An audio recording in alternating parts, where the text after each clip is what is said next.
All right, so today we're going deep on something a little different, something a little creepy. We're talking about Hypno. You know Hypno, right? The Pokemon with the pendulum. It's known for helping people get to sleep. But what if there's more to Hypno than meets the eye? Like, what if all those Pokédex entries that we usually just kind of brush off, what if they're actually warnings? That's what we're going to look at today in this deep dive.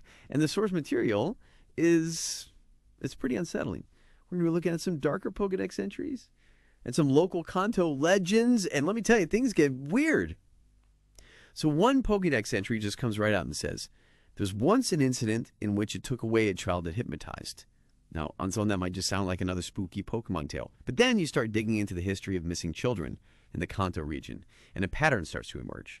So people started reporting these children vanishing near forests, and witnesses kept mentioning this one unsettling detail, a Hypno, with this pendulum swaying just nearby.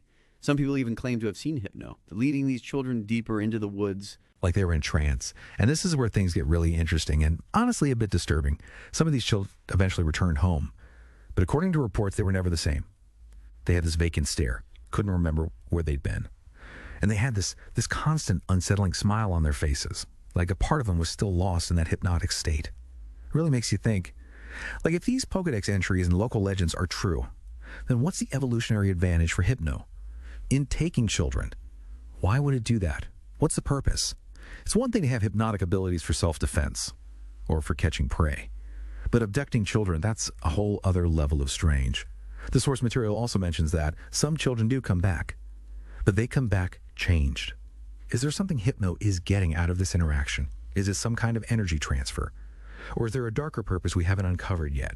So the next time you see a Hypno, maybe don't just dismiss it as a harmless sleep aid. Maybe you take a closer look, from a distance of course, and ask yourself, is it a friend?